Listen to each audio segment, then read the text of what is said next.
Okay, so my name's Eric, and I'm here with my classmate Mike. We're from the brand new Philadelphia College of Osteopathic Medicine IR interest group. And tonight we're going to be discussing PAD and the LITE trial for graded exercise therapy. And we're especially grateful to be joined by our faculty advisor, Dr. Drew Caplin. So for the first half of this, I'll be giving some background of PAD, and then Mike will jump into a dissection of the trial. So PAD is reaching epidemic proportions, with some estimates being above 200 million sufferers worldwide. PAD is known to increase with age, and in one study, 20% of people over the age of 80 were found to have the disease.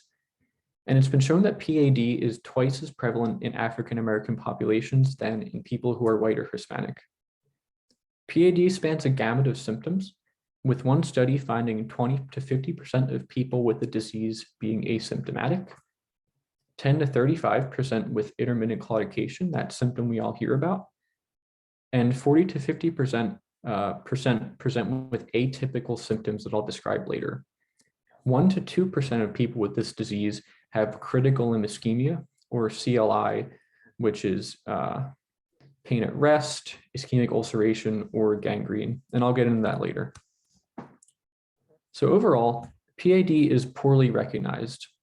In a huge study called the Partner Study, 44% of cases were diagnosed only after study enrollment, and 49% of primary physicians treating patients with a prior diagnosis of PAD were actually aware of that diagnosis in their patient, despite it being documented elsewhere in the medical record. This is very common, as I just mentioned, especially in the elderly population, but in middle-aged people with comorbidities like diabetes, hypertension, long-standing smoking history. In addition to being poorly recognized and very common, PAD can be less aggressively managed in certain patients. Treatment can be a real home run with just lifestyle modifications and management of comorbidities in certain highly motivated patients. Before I get on with the rest of my talk, I'd like to just go over some relevant anatomy. So the arterial supply to the lower extremity begins at the iliac arteries, which are terminal branches of the abdominal aorta. The external iliac arteries are a direct continuation of the common femoral arteries beginning at the level of the inguinal ligament. They divide into the profunda femoris and the superficial femoral arteries. In the posterior view, the popliteal artery is a direct continuation of the superficial femoral artery. The popliteal artery branches into the anterior tibial artery and the tibioperoneal trunk. The anterior tibial artery courses down the dorsum of the foot, where it becomes the dorsalis pedis, while the tibioperoneal trunk divides into the posterior tibial and the peroneal arteries. The dorsalis pedis courses behind the medial malleolus, dividing into the medial and lateral plantar arch. So risk factors. The risk factors for PAD are multifactorial, but in all, risk factors for PAD are risk factors for atherosclerosis. Atherosclerosis is a systemic disease process which can result from genetic or behavioral factors like smoking, hypertension, diabetes, and hyperlipidemia, to name a few. So because atherosclerosis is a systemic disease process, cardiovascular risk factor modification is really of paramount importance when addressing patients with PAD and CLI. The majority of death in patients with PAD and CLI was actually found to be from cardiovascular disease. Patients with PAD have a 15 to 30% mortality rate at 5-year follow-up, and it was found that 75% of those deaths can be directly attributed to cardiovascular disease, such as heart attack and stroke. For the pathophysiology of atherosclerotic disease, you start with a normal artery, which develops a defect in its wall. This can be from factors like hypertension, from the toxins of smoking, what have you, and then circulating lipids fill that defect, which is in the intimal layer. You next build up an atherosclerotic plaque with all those circulating lipids, with eventual luminal narrowing and stenosis of the underlying artery. Symptoms are rarely acute on onset and this is usually the manifestation of a chronic progression of symptoms. Intermittent claudication may be the only manifestation of early symptomatic PAD. The severity of symptoms is usually determined by the site of the occlusion and by the presence or absence of collaterals. Symptoms are usually precipitated by walking, and if you have a patient with this disease and you talk to them, they can normally give you a certain amount of blocks that they can walk before they become symptomatic. Symptoms are usually relieved by rest, and over time, collateral circulation can develop to reduce the magnitude of claudication that people experience. Presentation may not even include claudication at all, but may be experienced as the feeling of the lower extremity going out or other atypical symptoms. On physical exam, you really got to look for the 5 P's of vascular disease. So this is pain, pallor, pulselessness, paralysis, and paresthesia. And then if the disease progresses to a complete thrombotic state, you can look for thin skin, shiny skin, and loss of hair growth. And this patient here looks like he or she is suffering from all those symptoms and also has a pretty decent level of pitting edema. The lab workup for PAD helps us evaluate for the presence or absence of concomitant end organ injury and helps us look for factors that can lead to the worsening of peripheral perfusion. The lab workup also helps us evaluate for the presence of pro-atherosclerotic factors. So we look for the CBC, BUN, creatinine, CMP, and for the management of other diseases, fasting lipid profile, A1C, and a urinalysis for glucosuria and proteinuria. Diagnostic workup includes some non-invasive modalities, such as ankle brachial index, CT, MRA, EKG, and invasive studies such as contrast angiography may be necessary for more severe disease. I'd like to explain the steps for measuring the ankle brachial index because I think understanding this test is paramount to being a good clinical interventional radiologist. So the ankle brachial index is the index of systolic pressures at the ankle over the systolic pressure at the arm, where we typically measure pressures. And this reading is done with Doppler ultrasound typically. So after the patient has been resting supine for about 10 minutes, we want to measure the brachial artery systolic pressure. So put the cuff on the arm, inflate to about 20 millimeters of mercury above where you'd expect the pressure to be, slowly deflate, and that first signal you get on Doppler is the systolic pressure. Now for the ankle, you go down to the corresponding leg. So if you were at the right arm, go to the right leg, put the cuff around the medial malleolus, inflate, and then deflate to get the dorsalis pedis and posterior tibial pressures. Repeat for the other arm and the other ankle. In all, the ankle brachial index is calculated for each leg. And for each leg, we're going to take the highest of the ankle artery pressure and divide by the highest of either brachial pressure. So then we get these reference values. And what do they mean? So normal range is 1 to 1.4. If you have a value of above 1.4, you have a heavily calcified artery, like could be seen in something like Mockenberg sclerosis. Less than 0.9 is suggestive of some arterial disease, and it's warranted to treat those risk factors. But if you're less than 0.5, if you're in 0.4, you're in CLI territory, and getting some vascular imaging is really warranted. The Rutherford classification is commonly used to clinically organize the presentation of PAD, although many other systems exist. This system is useful because it combines subjective patient data, like their amount of claudication, are they having rest pain, with objective data like various pressure measures. The gold standard for PAD imaging is really contrast angiography. And in brief, a catheter is selectively guided into the vessel in question, radiodense contrast is injected, and the flow limiting blockage is identified. This imaging is then used to guide any procedural management.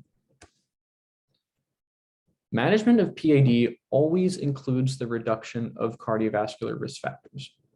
We want to counsel our patients on smoking cessation, promote healthy dietary changes, and encourage supervised exercise programs. Smoking has been shown as the strongest risk factor for the progression of PAD. Smoking reduces the revascularization rate and increases amputation rates.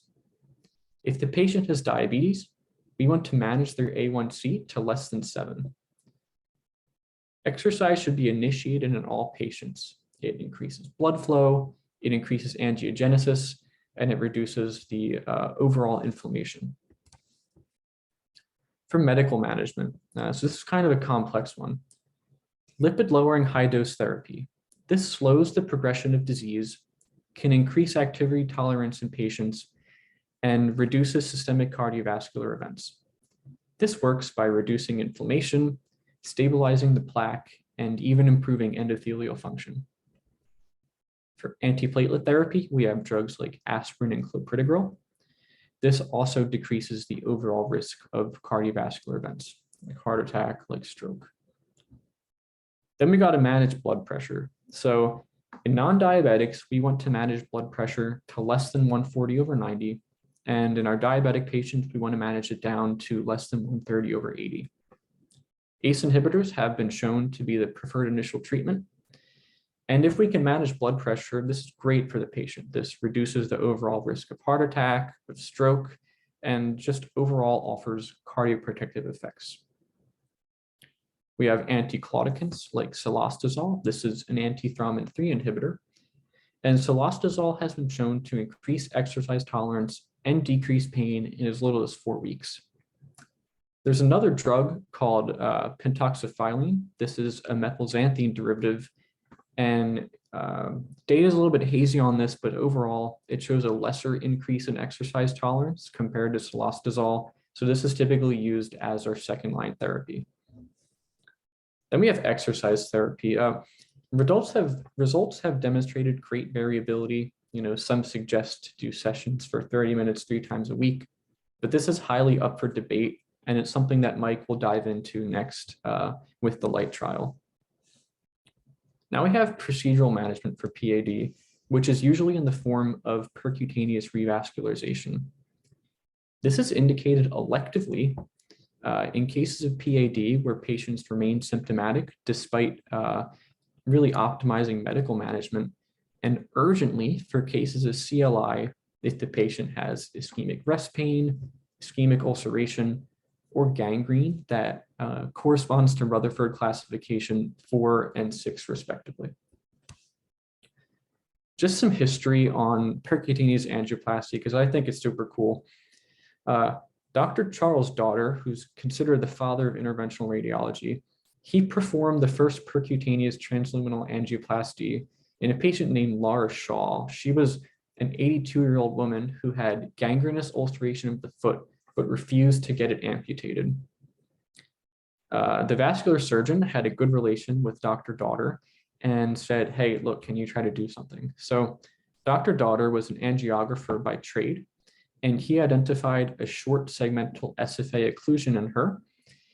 And by sequentially dilating up catheters, was over to cross the lesion and achieve luminal gain.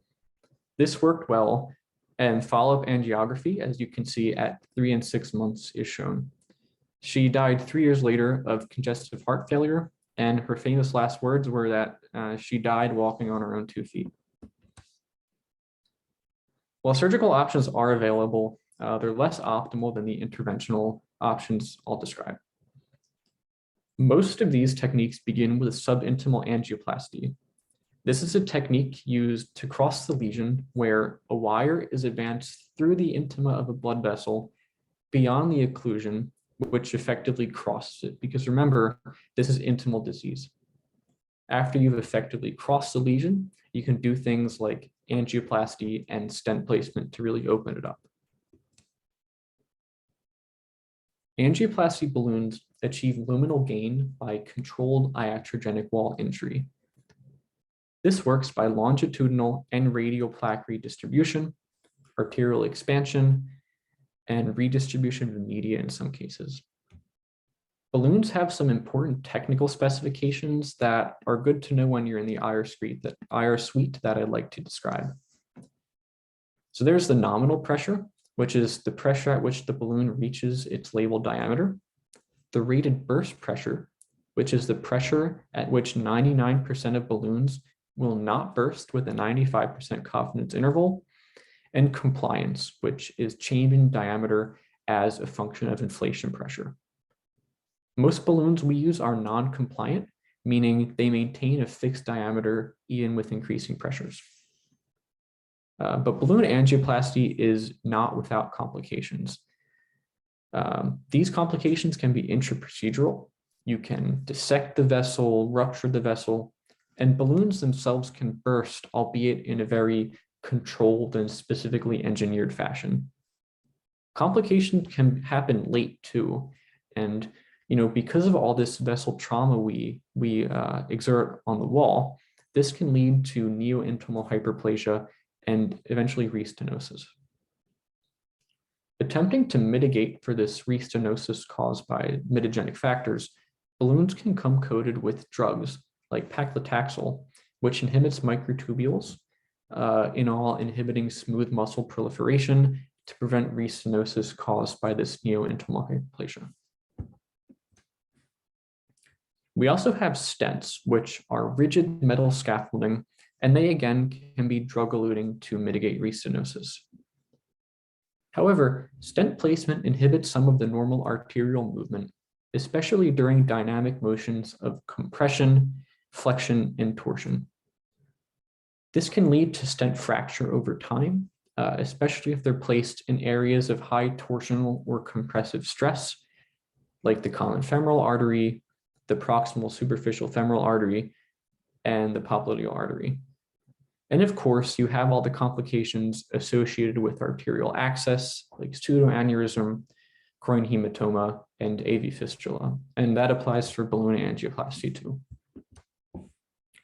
As an alternative or an adjunctive to angioplasty and stenting, we have atherectomy, which is where you physically remove the plaque from an artery. And methods include a laser or a drill, as is shown here. And newer technologies exist like cryoplasty, which applies a cold temperature to the vessel using cryoballoon, but more data is warranted to look into their effectiveness. For post-procedural management, you want to keep optimizing management of any comorbidities like hypertension, hyperlipidemia, diabetes, and keep encouraging smoking cessation and exercise in our patients. The best way is to monitor for symptom recurrence. Get your ABIs, get your segmental leg pressures, and if symptoms occur, you can always get an ultrasound to assess for vessel patency. And with that, I'll hand it over to my classmate Mike, who's going to jump into the LITE trial for graded exercise therapy.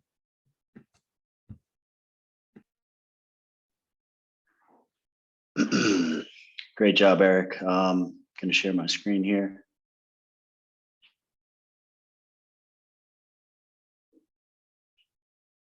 Okay, just give me 1 second.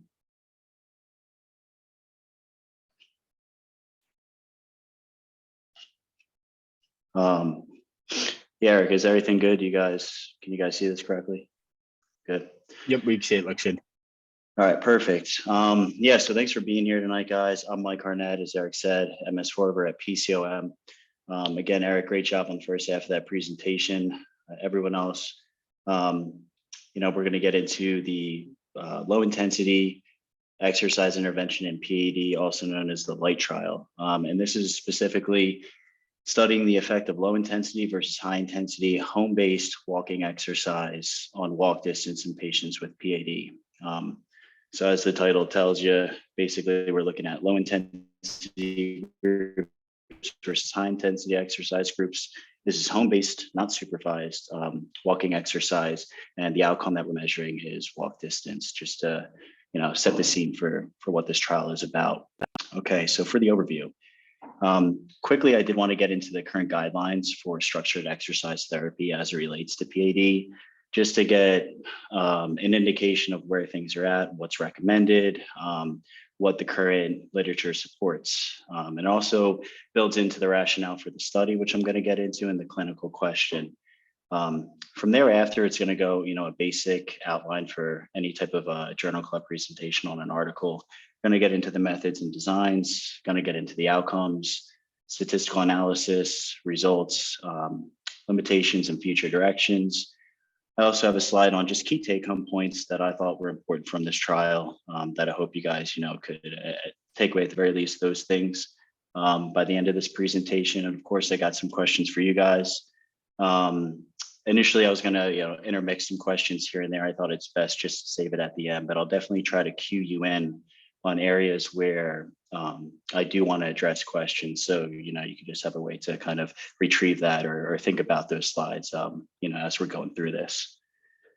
So here's the 2016 AHA-ACC guideline on the management of patients with lower extremity PAD, specifically structured exercise therapy. And what I want to draw your attention to is these class 2A recommendations. So in patients with PAD, a structured community or home-based exercise program with behavioral change techniques can be beneficial for improving walking ability and functional status. And we're going to see from the evidence from this trial, and then also there is a little bit of some conflicting data that, it's going to be brought up in the limitations. So, just make point of this slide and this recommendation in general.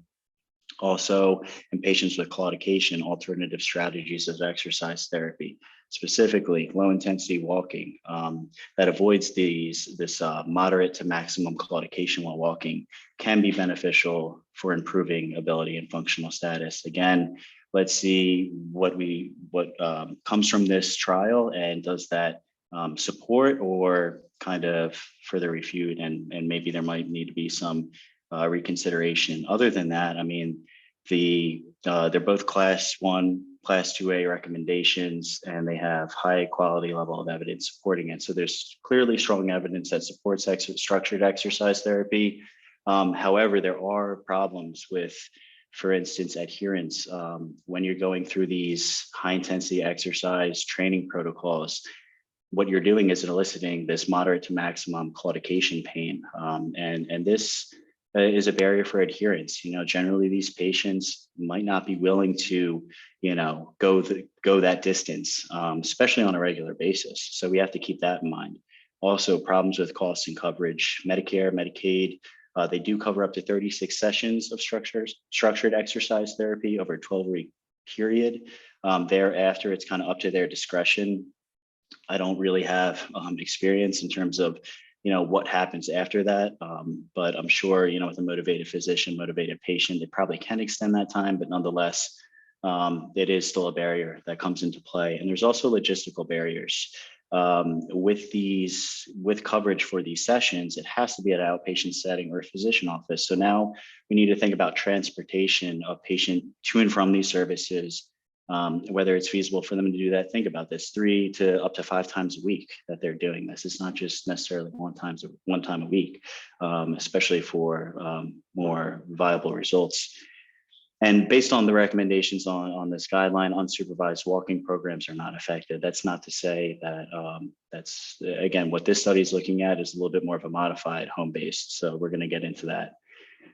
Rationale for the study, barriers, kind of what I was alluding to before. Low participation rate with supervised exercise therapy. Again, this could be a logistical barrier, or it could be due to the problems with claudication pain.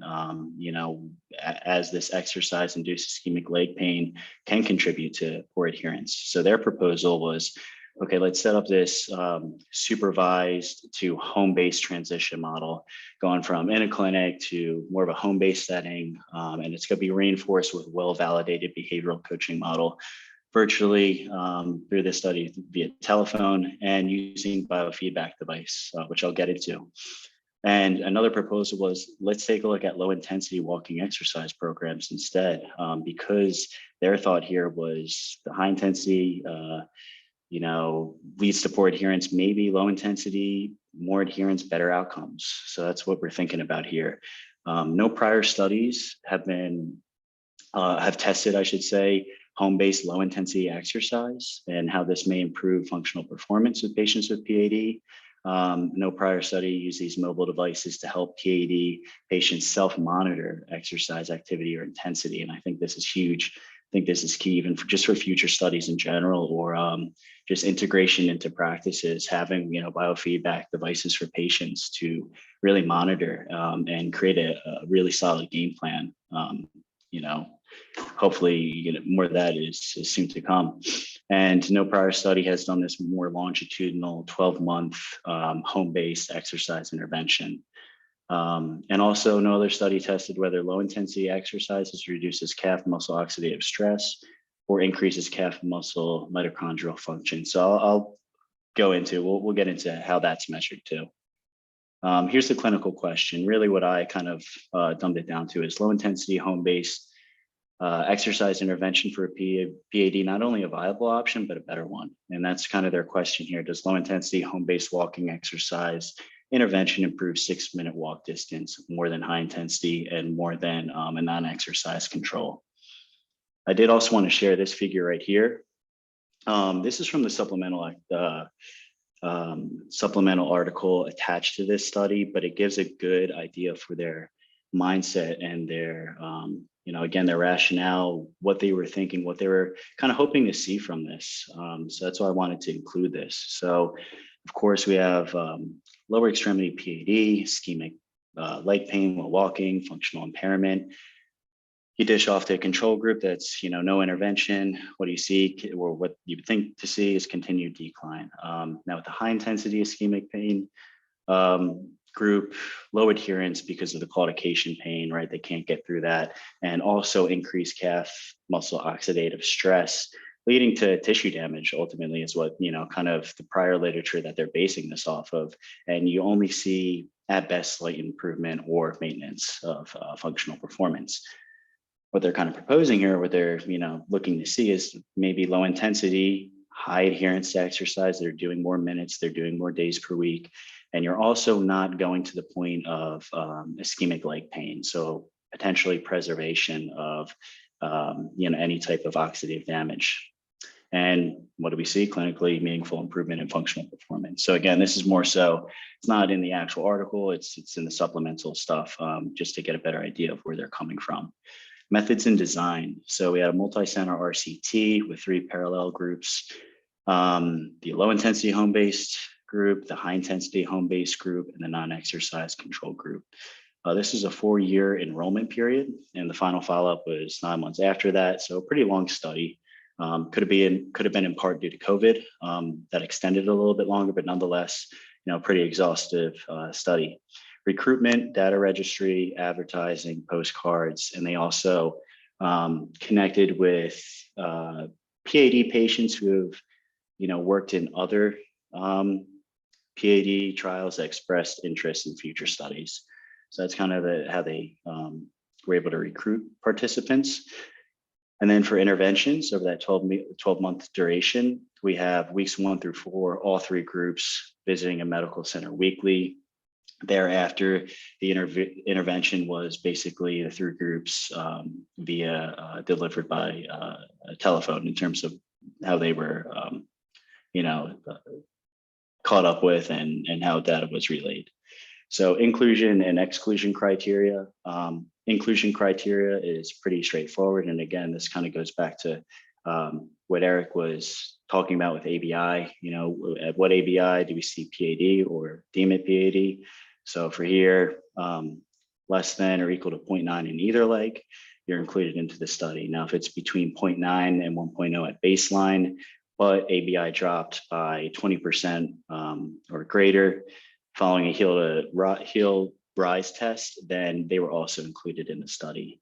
And another inclusion criteria was if it was greater than 0.9, but there was evidence of PAD with vascular laboratory results or angio, then they were considered included in the study. And the vascular lab evidence that they're referring to is actually a toe brachial index of less than 0.6 if asymptomatic and less than 0.7 if symptomatic. In terms of angio, if they saw greater than 70% stenosis.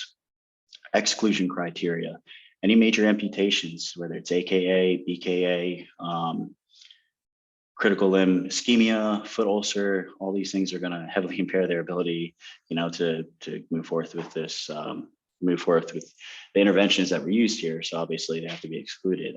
Wheelchair confinement or use of walking aid other than a cane, walking limitation for any reason other than PAD, MMSC less than 23 or severe anxiety, depression, significant visual or hearing impairment, major surgery planned to occur within 12 months, having undergone lower extremity revascularization, orthopedic surgery during the 3 months prior, and those without ischemic leg symptoms during walking. There's also some additional exclusion criteria. I just didn't want to crowd the slide here, but some other things include major medical illnesses. They classify that as greater than class 2 NYHA heart failure, end-stage renal disease, any type of lung disease requiring O2, those for whom exercise is unsafe, maybe like some type of arrhythmia or what have it. And then those unable to sufficiently walk slow enough to avoid ischemic leg symptoms, actually. So let me go back this way. Measurement of ABI. Eric already, spent a good time explaining this in detail, but yeah, they used the Doppler probe, and the way that they did this was just mean of the right and left DP versus plus the mean of the right and left PT systolic pressures divided by the mean of 4 brachial systolic pressures. So that's how they got to their measurement of ABI. Randomization was done through basically a computer generated program. This is done at a ratio of 120 to 65 in low intensity, high intensity, non-exercise respectively. Fortunately, fewer participants were needed for the non-exercise control because they deemed that, they basically needed less people for adequate statistical power. And the rest of this graph or this picture here kind of just demonstrates some people lost to follow-up, people who withdrew, people who passed away, or simply did not attend, and what you're kind of left with at the end. All right, so interventions. You have exercise interventions, of course, and then a non-exercise intervention group. Weeks 1 through 4, they met with a coach. They were counseled on this accelerometer use, and the accelerometer range determined for baseline benchmarks. So basically, participants were asked to walk unsupervised 5 times a week, up to 50 minutes per session. Based on the results, if you look into the data, clearly that is not what happened for everyone, but some people were able to adhere to that. And wearing this accelerometer, basically the accelerometer data was able to measure frequency, time, and intensity. And this was all uploaded and viewable for a coach to assess and discuss during weekly phone calls, which again, I think that's huge, having this bio-individual biofeedback device, quantifiable objective data for them to go off of. And the accelerometer intensity benchmarks were remeasured at 1, 3, 6, and 9 months after randomization. I think this is a pretty ingenious method. They basically built in this linear periodization model into this study. Basically, with any type of exercise, your body adapts, and you need usually increased stimulus to kind of, push and overcome those make new adaptations. So that's what they were able to do using this protocol. And then the non-exercise group, they also for weeks 1 through 4 did attend, this medical center, but it was just a 1-hour educational session that was delivered. And then they got weekly phone calls, educational phone calls, really related to like cancer screening, Medicare, drug costs and coverage, things kind of related to that. Outcomes. So these are the main outcomes, primary and secondary outcomes that were measured. I kind of want to get into it here though, just so you guys have understanding for what I'm saying when I'm talking about WIQ or the SF36, rather than just meaningless words, you guys have an idea of what it actually is. So for the 6-minute walk test, that was basically patients walked up and down a 100-foot hallway after receiving instructions to cover as much distance as possible in 6 minutes. Identical instructions were given to every participant via script, and the minimally clinical important difference ranged from 8 meters to 20 meters. I'm going to refer to this as MCID from now on, and I will get into exactly what that means for anyone who's unaware, because it is, you know, important in just understanding the study. For the treadmill walking performance, basically they used this Gardner-Skinner protocol. This was based on another study that was completed that tested this, and they found that the MCID for this is 121 seconds for patients with PAD. The WIQ, I pasted a sample of walking distance, but that's not all that's measured here. You know, they go to walking speed and a few other things, but point of it is just so you guys could see, okay, it's just this self-assessment score ranges from 0 to 100, 100 being the best score. The MCID for this is undefined currently, at least for the basis of this study it was. And they also had a health-related quality of life, or the SF-36 questionnaire. Again, very similar, but the MCID was quantified here at 5 to 7 points. And then lastly, they did a calf muscle biopsy, which I thought was pretty intense. Not everyone participated in this, but those who signed informed consent, yes, they did take biopsies of the, basically they went into the medial head of the gastrocnemius at baseline, froze it, and again at 12 months, and compared those under mitochondrial activity assays. So really covering all bases here for this study, even at that, you know, biochemical cellular level, which I thought was pretty impressive. And here are the primary and secondary outcomes specifically to what they were measuring. Primary outcome was a 12-month change in 6-minute walk distance. So that's like the meat and potatoes of the study. Secondary outcomes, you have 6-month change in 6-minute walk distance, 12-month change in maximal treadmill walking time, and then all these interchange between 6 and 12-month changes for the WIQ, distance and speed scores, the SF-36, physical functioning score, and physical activity and adherence to exercise goals during the final month. They deem this as greater than 80% to what your goal was. And of course, change in calf muscle biopsy measured with these mitochondrial enzyme activity assays. Statistical analysis, what they used here was a mixed model repeated measures analysis. And this is just basically useful when repeated measures are being made on same statistical units, especially over a longitudinal study. And also takes into account for missing data, which was evident here. We'll get into that under the limitations, but a little bit of a dropout, and we'll discuss that dropout rate, but that's why they use this means to analyze the data. P-value of less than 0.025 was significant for 6-minute walk distance at 12 months between low and high and between low and non-exercise. Everything else was at p-value less than 0.05 was significant. 6-month and 12-month changes in 6-minute walk distance from baseline were treated as correlated outcomes. And they also did a post hoc analysis, basically to tease out any interaction from baseline characteristics or the actual, site that they went to, or the site, where they collected data from, really, as a random effect. Intervention adherence, getting into the results here. Here's the intervention and adherence rates. These numbers are kind of displayed out for you. You see pretty high adherence for both on-site visits and the intervention phone calls for the low intensity and high intensity exercise groups. However, it drops down into the 60% range for the non-exercise control. Activity units, again, this is measured using that accelerometer that they put around their hip.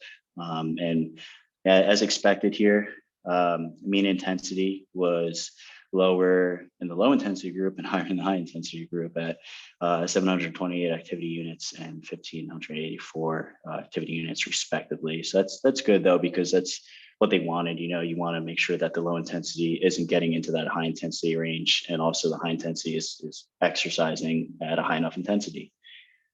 Days per week, minutes per week, and exercise intensity, this all favors low intensity, the low intensity group, right?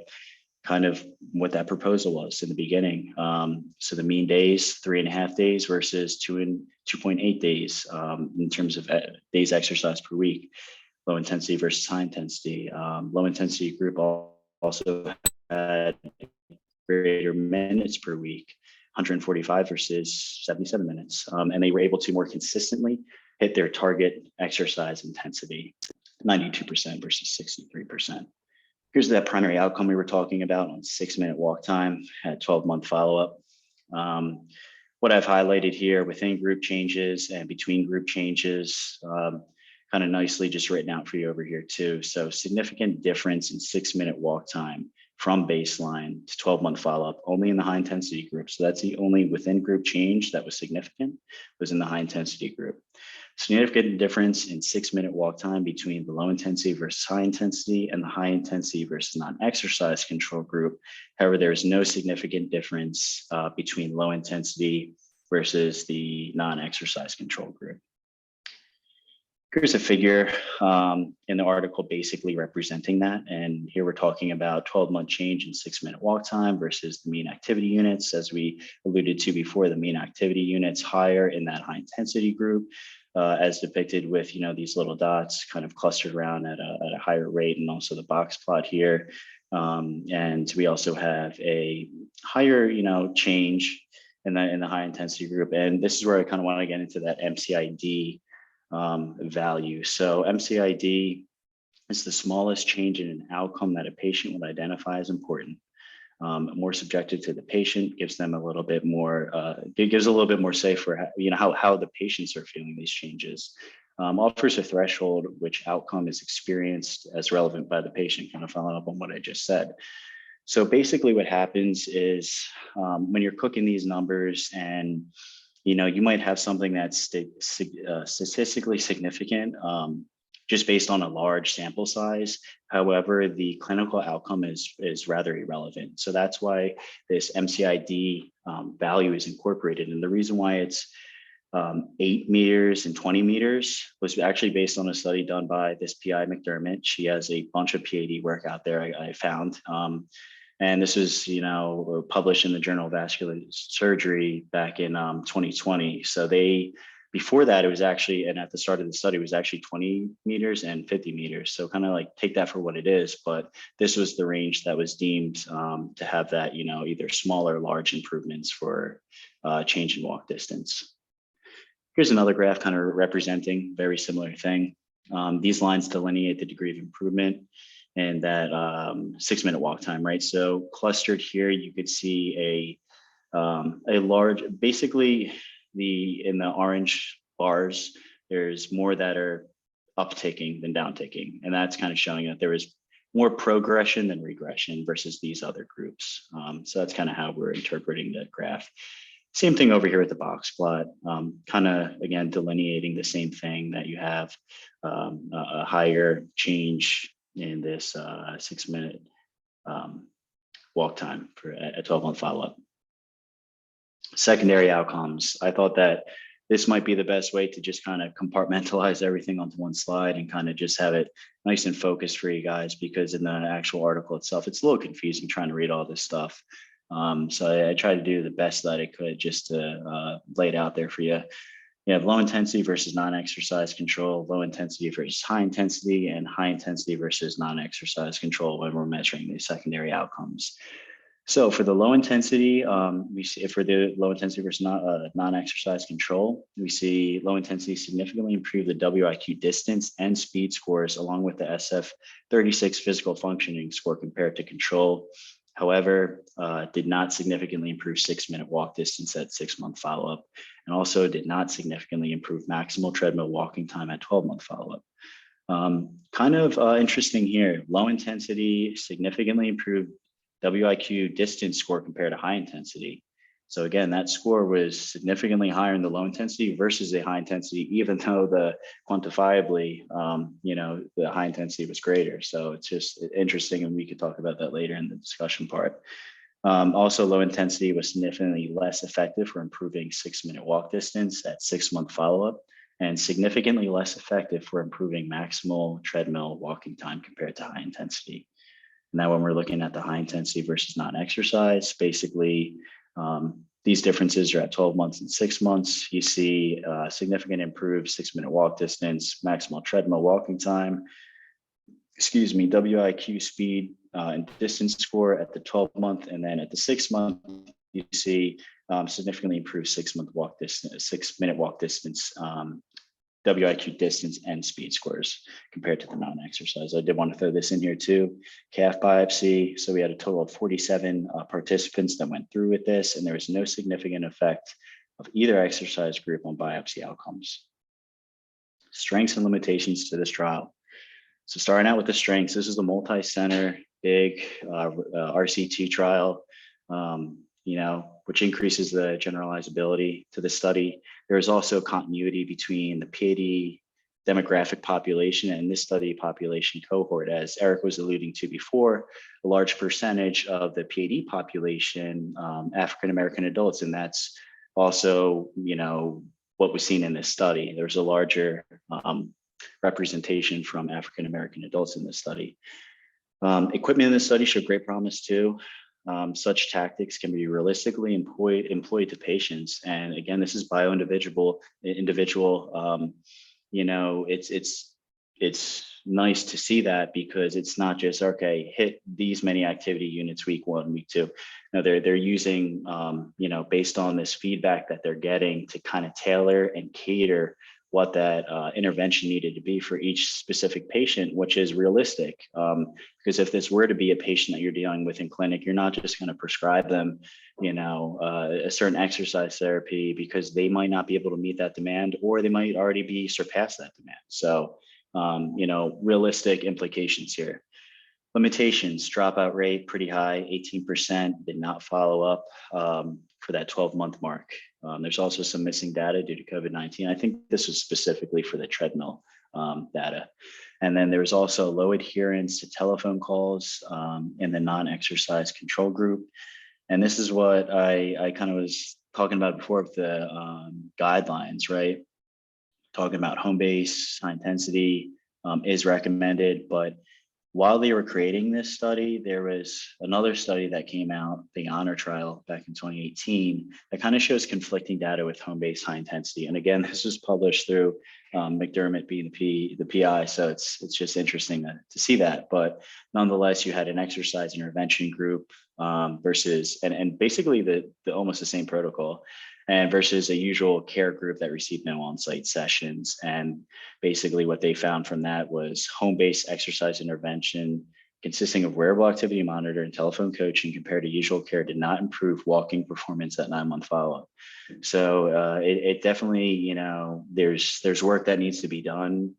Is home-based legitimate, or is supervised exercise therapy, the only viable option that's backed by data? So kind of need to tease those two things out. And that's where my future directions land us, is high intensity home-based versus high intensity supervised. You could almost replicate this study or make it very similar and kind of tease those two things out. Another thing I thought would be interesting, especially since this is a IR journal club, is looking at high intensity home-based exercise versus, just like a non-exercise control prior to revascularization procedure, and maybe measure something like stent patency or the outcomes related to that. Of course, there's a lot that needs to be controlled there in terms of the stent used, or maybe even the occlusion, that each patient has. There can't be much variability there. So it does provide, there's some barriers that are in place, but still it might be something interesting to see if you could almost see if something doing home-based that's practical can help condition patients for better outcomes, even for interventions. So key takeaways here: low intensity home-based walking exercise was significantly less effective for improving 6-minute walk distance than high intensity home-based walking exercise. That's what we saw from this study. Very similar worded, high intensity exercise was significantly more effective than low intensity exercise, even though high intensity group walked approximately 50% fewer minutes per week. So that's another thing that we'll kind of get into with the discussion, but let's see what can we do to increase adherence and really push these people in the high intensity group to really hit those goal numbers, and maybe you could see even better improvements. The recommendation for low intensity home-based exercise may need to be reconsidered based on these data, I should say. And home-based exercise therapy in conjunction with coaching using biofeedback devices may be a viable option in patients with PAD over traditional supervised exercise therapy. Put an asterisk next to that just based on what I talked about previously in the so there's some conflicting data. you know, concludes our presentation here. Got some questions for you guys, really open-ended questions for everyone to get into. We could, you know, pick a question and go through it, or we could just, you know, go down the list. Hey, great presentation. I actually had a quick question. Yeah. Sorry if I missed it. Did every arm not have any medication like regimen part of their trial? They didn't specifically delineate if there was, you know, if there was medication involved or specific medication regimen laid out. I'm sure they probably continued whatever medications they were currently being prescribed, but that's just me assuming that, you know, they didn't actually put that in their methods. I see. Thanks. Mm-hmm.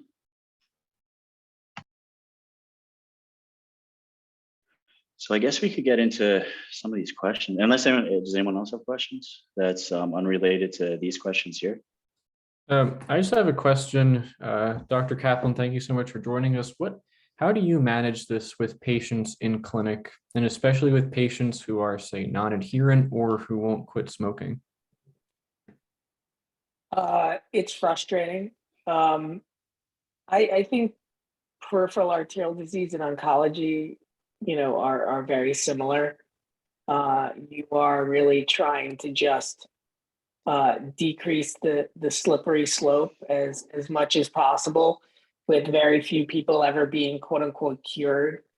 And what people also don't realize is that PAD is one of just the symptoms that they can see of usually a systemic arterial disease. It's not like you just have problems with your legs. It's usually of coronary artery disease. You have, you know, renal artery, small vessel disease.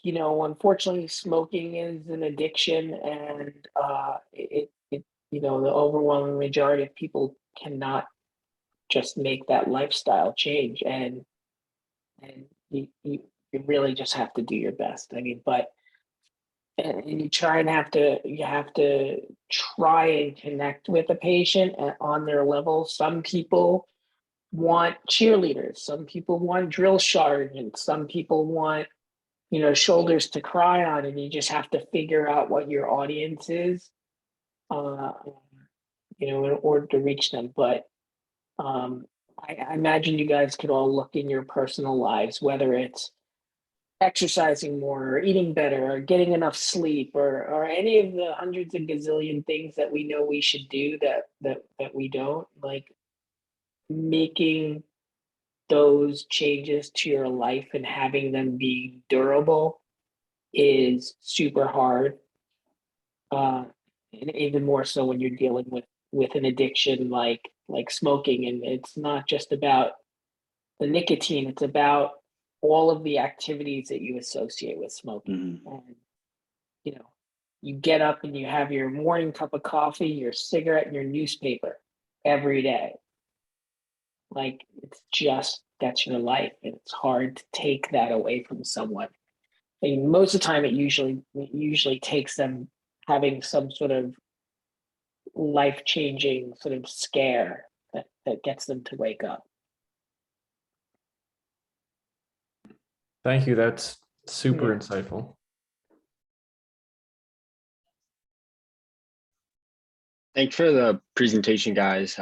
So great. I have one quick question just about PAD, I guess, in general. And kind of the decision on when to use like some of these specific devices, like the atherectomy devices versus ballooning versus stenting, and kind of, I guess, a little bit of the decision-making process for that when dealing with some of these lesions.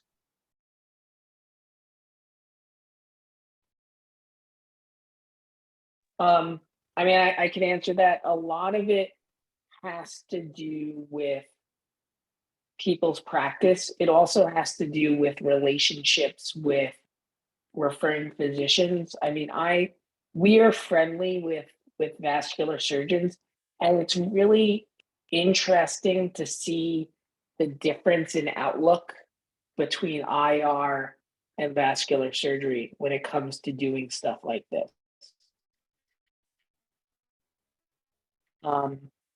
if you guys have an experience with IR, you know that in general, we are asked to clean up messes and not make messes for other people to deal with. We're usually dealing with other people's stuff and making them golden. And so that approach, that mindset kind of frames the approach, I think, for a lot of interventional radiologists who may not have the best relationship with vascular surgeons. Our vascular surgeons are super aggressive. And it all comes with the spin. I think Eric and I may have talked about this at SIR, where you're a vascular surgeon and you aggressively try to open something up and it doesn't work. Well, you know that you can do a bypass and you can say to the patient, hey, we tried these newfangled things, the new way, the minimally invasive way, and you know what, it doesn't work. So now we're going to have to do the old-fashioned thing. I'm really, really sorry. Whereas, let's say you don't have a good relationship with your vascular surgeons, and one of the things that always stresses me out about PAD is you can do everything right, and then this one little piece of plaque will go ping-ponging down the artery and get lodged into somewhere, and everything you did just goes to hell in a handbasket. And it's so stressful. And if you don't have a good relationship with the vascular surgeon, like, I sent you to that guy screwed you up, and now I have to fix you. And I'm the hero. And so, it kind of sometimes it may frame our conservatism. So, and maybe why maybe we won't, unless data really supports it, we're not going to go straight to stenting something or straight to atherectomy. But if you have a relationship like we do with some of our vascular surgeons, they'll have a patient in the house and they'll say, can you take care of this patient?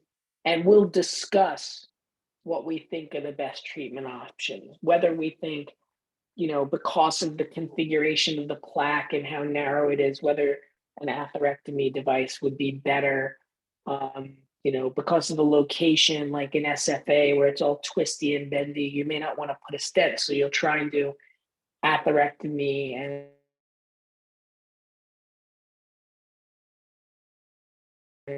balloon it maybe with the drug-eluting balloon to heal. And they have such crummy peripheral vascular disease that all you need to do is stay open for like 6 weeks or 3 to 3 months. So then you can do this subintimal angioplasty where you just violate the vessel wall and you create this new channel and stent it open, and it's going to go down. But if you can get their wound to heal, then they don't have an amputation. And even though it goes down, the morbidity of it going down is so much less than an amputation. So a lot of this decision making is really best made in either like an angio club, which is like almost like a tumor board for peripheral vascular disease, or in communication with the vascular surgeons who are going to be taking care of these patients with you. And it's really individualized, unless there's certain places like, we don't want to put a stent across the inguinal ligament or something like that, or the top, but as you see, like people in medicine, that there are always exceptions to the rules, but those are like, certain big things that we try to adhere to.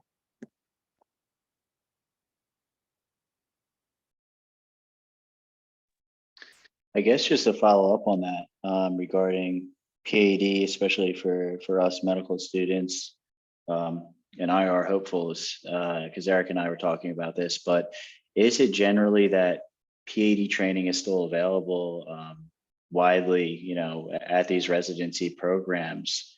And like, let's say that's not the case, how does one get into, get PAD experience if that's something that they're interested in? And it's interesting you talk about that, because that's something we talk about at the APDIR meetings, which is the program directors and IR meetings, sort of the existential crisis. I'll give you an example of something that I'm facing in my residency is large vessel disease training, meaning aortas. The numbers of those have sort of gone down. There's vascular surgery residents and fellows. So the competition for those cases is fierce, and we don't get very many of those. yeah, you have to do you know, and what the SIR is talking about is thinking about certain centers of excellence, you know, like I think Rush is great for PAD. You know, certainly Miami Vascular, you know, those two just come to mind.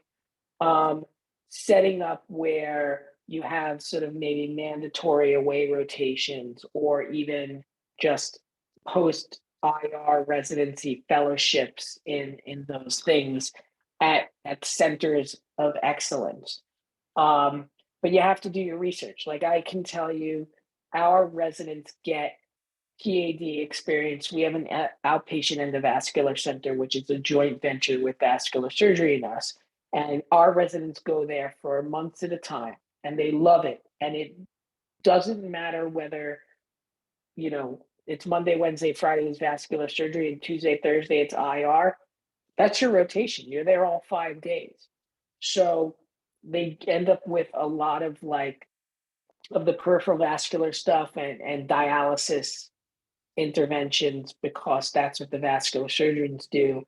Pedal access, you know, all this retrograde crossing stuff, things that I was never even trained to do. But when we're in the hospital, I'm like, all right, you've been to the vascular center, go for it. And I know enough that I can bail them out of whatever they're doing. But you know, they really can take charge of these cases, which is awesome. But you're going to have to do your research because the training is so variable and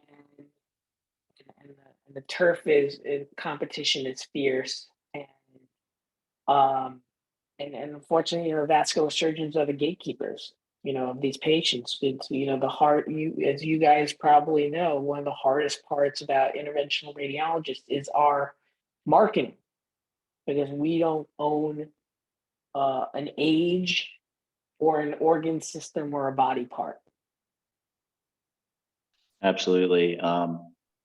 I actually was able to experience 2 weeks at a community hospital, and I got to see vascular surgery did all PAD. It wasn't even an option for IR, and also just they had to advocate for themselves to, you know, for instance, if it was something like a PAE, talking to the urologist over there and, you know, different interventions that they had available. But it was a constant, at least at that community hospital, it seemed like a constant, you know, push to really advocate for themselves and build up their own practice. Even in tertiary care medical centers like Northwell and North Shore and LIJ, we're constantly giving grand rounds or going to doctors' offices or sitting on panels in community events because a lot of people really aren't aware of what we do. You know, showing up at tumor boards, you know, and just you sit in the tumor board and they're talking about all these crazy things. You just raise your hands, and like eventually they were like, Caplin, you keep raising your hand. I'm like, well, I've been trying to tell you I can deal with this.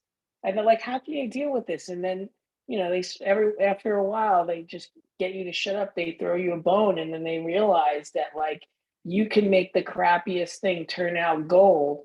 So they start giving you all the garbage. And then eventually you're like, okay, I've done enough of the garbage. Can I just have like the normal cases, please? And that's how you build up, you know, that's how you build your referral base. But it's super hard. And there's a lot of skepticism. And I think, and this is Eric, you know, being an SIR, he'll know this, there was this whole big push for Vertex. And the big problem with IR is we don't have data that has, like, say, the power of this study for anything. You know, I mean, PAE, we have a great trial, but it's still not as powerful as some of, you know, some of the more, you know, the cardiology societies or vascular surgeries or you know, because they just have huge registries. They can generate the scholarly output that reflects who they are and what they do. And you know, you're coming of age in a time of IR where we're going to try and embrace big data and use that big data to try and prove our worth so that people can't ignore us and the quality that we offer and the impact that we have on patients. Yeah, thank you.